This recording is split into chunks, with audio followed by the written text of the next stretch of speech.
नमस्कार दर्शकों, YouTube के मेरे चैनल में आप सबका स्वागत है। आज मैं लेकर आई हूँ देवगुरु बृहस्पति का राशि परिवर्तन। 1 मई 2024 से देवगुरु बृहस्पति मेष राशि को छोड़कर वृषभ राशि में प्रवेश कर रहे हैं। देवगुरु बृहस्पति का राशि परिवर्तन कन्या लगन व कन्या राशि के जातकों के लिए कैसा रहेगा, इस वीडियो में हम इसी बात का विचार करेंगे।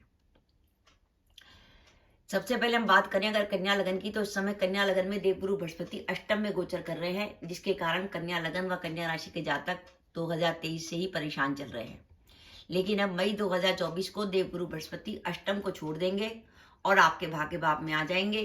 जैसे कि मैं अपने वीडियो में हमेशा बताती हूँ कि 2, 5, 7, 9 और 11 का देवगुरु बृहस्पति हमेशा शुभ फल देते हैं। तो अब देवगुरु बृहस्पति आपके भाग्य स्थान पर आने वाले हैं। इसके बाद उनकी दृष्टि लगन पर हो जाएगी और आपके पंचम पे हो जाएगी। यानी लगन का अर्थ है आपका आत्मविश्वास बढ़ेगा, पंचम का अर्थ है कि आपकी मान सम्मान प्रतिष्ठा बढ़ेगी और भाग्य भाव में गोचर का अर्थ है आपको भाग्य का साथ मिलेगा। तो कन्या लगन व कन्या राशि के लिए बहुत बड़ी राहत की खबर है कि 1 मई 2024 से गोचर के हिसाब से उनकी काफी हद तक परिस्थितियां ठीक हो जाएंगी। और बाई चांस आपकी कुंडली में गुरु की महादशा या गुरु की अंतर्दशा चल रही होगी, तो गोचर बदलते ही आपको फौरन इमीडिएट रिजल्ट मिलेगा, क्योंकि जिस ग्रह की महादशा अंतर्दशा चल रही है, अगर वो गोचर में शुभ स्थिति में आ जाता है तो आपको फौरन बढ़िया रिजल्ट देता है। तो पहली बात तो यह करें कि कन्या लगन व कन्या राशि के जातकों के अष्टम में गुरु के गोचर के कारण जो प्रॉब्लम हो रही थी, मेरे जो निकट के कुछ कन्या लगन व कन्या राशि के जातक हैं, उनमें से कई लोग कोर्ट केस में फंस गए, कईयों के ऊपर किसी ने पुलिस केस कर दिया, किसी को नौकरी में घाटा हुआ, व्यापार में घाटा हुआ, किसी को नौकरी नहीं मिली, कोई अपनी प्रतियोगिता परीक्षा की तैयारी कर रहा है पर सिलेक्शन नहीं हो रहा। उन सब चीजों से काफी हद तक आप निकल कर आ जाएंगे। और अब देवगुरु बृहस्पति आपके भाग्य भाव में आ गए हैं, तो आपके काम अब धीरे धीरे बनने लगेंगे, क्योंकि अष्टम का गुरु काम में बाधा भी देता है। और साथ ही ये अष्टम का गुरु आपका सप्तमेश होने के कारण आपके दाम्पत्य जीवन में भी प्रॉब्लम दे रहा था, जीवन साथी के स्वास्थ्य को लेकर चिंता थी, दाम्पत्य जीवन में तनाव था। और साथ ही चतुर्थेश भी अष्टम था, जिसके कारण मानसिक शांति का अभाव था, दिमाग परेशान रहता था, रातों की नींद में बाधा आ रही थी। लेकिन अब मई के बाद आप देखेंगे धीरे धीरे करके परिस्थितियां आपके लिए अनुकूल होती जाएंगी। तो सबसे पहले हम देखें कि कन्या लगन व कन्या राशि को देवगुरु बृहस्पति वृषभ राशि में आकर जो उनके भाग्य स्थान पर आती है, क्या फल देने वाले। पहला फल तो यह है कि आपको मिलेगा भाग्य का साथ। यानी अब आप जो भी मेहनत करेंगे उसका कुछ ना कुछ रिजल्ट आपके पास आना है, पॉजिटिव रिजल्ट आएगा। गुरु आपके लगन को दृष्टि देंगे, जिसका कारण आपका आत्मविश्वास बढ़ेगा और आपको डिसीजन लेने में फायदा होगा, आपके निर्णय सही जाएंगे। कैरियर की बात करें तो कैरियर में समय आपके लिए नए अवसर मिलने का है। आप इस समय जॉब बदल सकते हैं, वर्तमान जॉब में आपकी प्रमोशन हो सकती है। अगर आपको हेल्थ की कोई प्रॉब्लम चल रही थी, क्योंकि अष्टम का गुरु जो है बीमारियां देता है, तो आपके स्वास्थ्य में सुधार आएगा। अगर आप लंबे समय से इंतजार में थे कि आपका विवाह तय हो जाए, तो अब आपका विवाह भी तय हो सकता है। और जो दंपति संतान प्लान करना चाहते हैं, वो इस गोचर का लाभ जरूर उठाएं। गुरु की दृष्टि पंचम भाव पर है, तो जो विद्यार्थी प्रतियोगिता परीक्षा की तैयारी कर रहे हैं या किसी और परीक्षा में लगे हुए हैं, उनके लिए बहुत शुभ संकेत है। अब उनका पढ़ाई में मन लगेगा।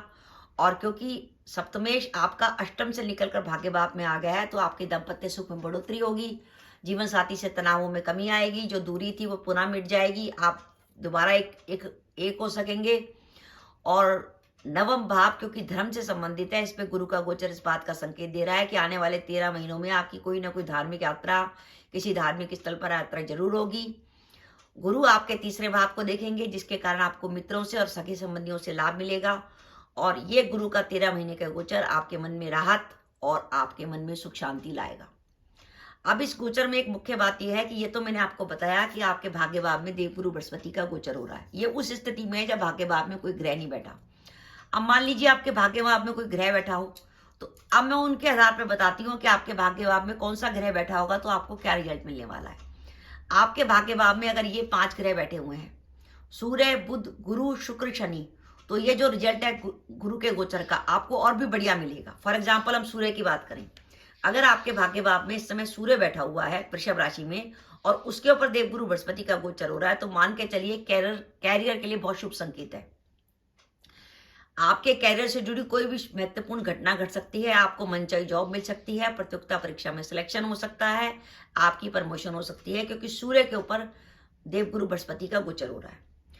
इसके अलावा अगर आपकी कुंडली में आपका लग्नेश बुध बैठा हुआ है भाग्य भाव में, और आप प्रॉपर्टी से जुड़ा कोई भी महत्वपूर्ण काम करना चाहते थे, तो बुध के ऊपर जो गुरु का गोचर हो रहा है वो प्रॉपर्टी से जुड़े मामलों में आपको लाभ देगा, संपत्ति से जुड़े मामलों में आपको फायदा होगा। और बाई चांस मान के चलिए कि आपकी कुंडली में वृषभ राशि में स्वयं देवगुरु बृहस्पति बैठे हैं।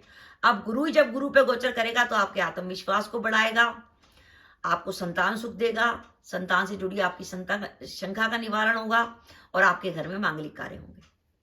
और बाई चांस आपके भाग्य भाव में शुक्र बैठे हो, यानी आपका भाग्य स्वराशि का हो और उस पर देवगुरु बृहस्पति का गोचर हो, तो ये धन के लिए बहुत शुभ है। अगर आपको लंबे समय से कहीं धन आने का इंतजार था तो वो मई के बाद आपके पास आ सकता है। व्यापार में आपके लिए लाभ की संभावना बन सकती है, आपकी नौकरी में आपकी प्रमोशन हो सकती है, आपका इंक्रीमेंट बढ़ सकता है, जहां आप कोई ऐसी नौकरी ज्वाइन कर सकते हैं जिसमें आपकी सैलरी ज्यादा बड़ी हो। और बाई चांस आपकी कन्या लगन और कन्या राशि की कुंडली है और भाग्य भाव में शनि महाराज विद्यमान है वृषभ राशि के, तो इसका मतलब यह है कि शनि महाराज क्योंकि कर्म के कारक हैं, कैरियर को सिग्निफाइज करते हैं, तो ये कर्म के कारक शनि पर जब गुरु का गोचर होगा, इसका मतलब है कैरियर में आपको नए अवसर मिलेंगे। लंबे समय से कैरियर को लेकर जो आपकी रुकावटें थी वो दूर होंगी और आपको नई नई अपॉर्चुनिटी मिलेंगी कैरियर को लेकर।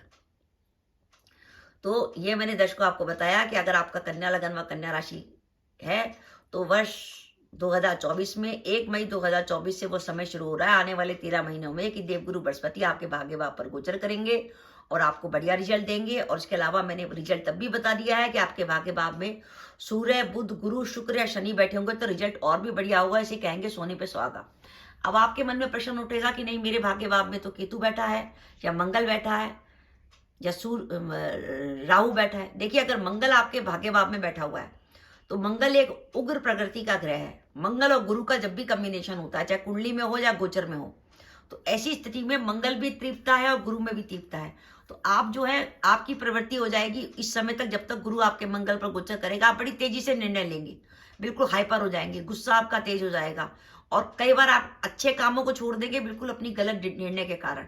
तो अगर आपकी कुंडली में वृषभ राशि का मंगल है और उसके ऊपर गुरु का गोचर हो रहा है, तो जो भी काम करिए सावधानी से करिए, ठंडे मन से करिए, लोगों की सलाह लेकर करिए, दूसरों की सलाह को इग्नोर मत कीजिए, तो आपको लाभ होगा। नहीं तो ये मंगल पे अगर गुरु का गोचर है और आपने जल्दबाजी में कोई निर्णय लिया तो वो गिरने गलत सकता है। इसके अलावा केतु, अगर आपके भाग्य भाव में केतु बैठा है, उसके ऊपर गुरु का गोचर हो रहा है, केतु की टेंडेंसी है कि आपको चीजों से दूर भगाता है। जैसे भाग्य भाव में केतु बैठा हुआ है, आपके पास अपॉर्चुनिटी आएगी पर पता नहीं आपका क्या मूड होगा, आप उसको अवेल ही नहीं करेंगे।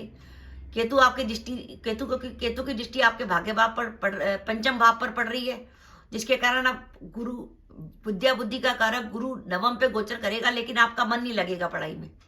तो केतु इन चीजों से दूर रखता है। अगर आप विद्यार्थी हैं और आपके भाग्य भाव में केतु है और उसके ऊपर गुरु का गोचर हो रहा है, तो आप उपाय के तौर पर अपने जो सोने का तकिया है उसमें 11 हरसिंगार के बीज रख लीजिए। गुरुवार को हरसिंगार के बीज आपके तकिए में रहेंगे, उस तकिए पर सर रख के सोइए तो आपको नींद अच्छी आएगी और आपकी कंसंट्रेशन पावर बढ़ेगी। ध्यान रखिएगा उस तकिए पर पैर मत रखिएगा, क्योंकि इन बीजों पर हनुमान जी का वास माना जाता है। इसी प्रकार अगर राहु बैठा है आपके भाग्य भाव में और उसके ऊपर गुरु का गोचर हो रहा है, तो वो आपको भ्रम की स्थिति पैदा करेगा।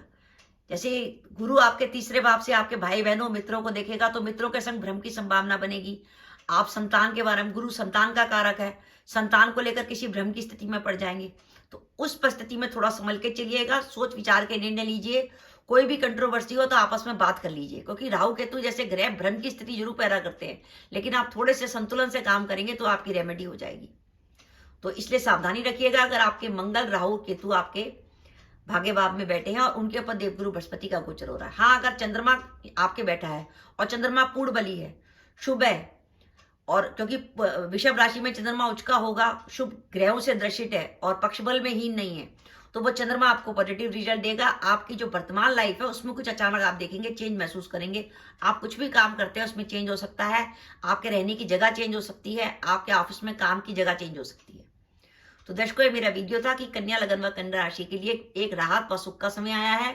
और बाई चांस आपकी कुंडली में भाग्य भाव में इस समय जहाँ पे गुरु का गोचर हो रहा है, अगर उस समय वहां पर सूर्य, बुध, गुरु, शुक्र, शनि आपके जन्म के उपस्थित हैं वृषभ राशि में, तो एक गोचर आपके लिए और अधिक शुभ जाने वाला है।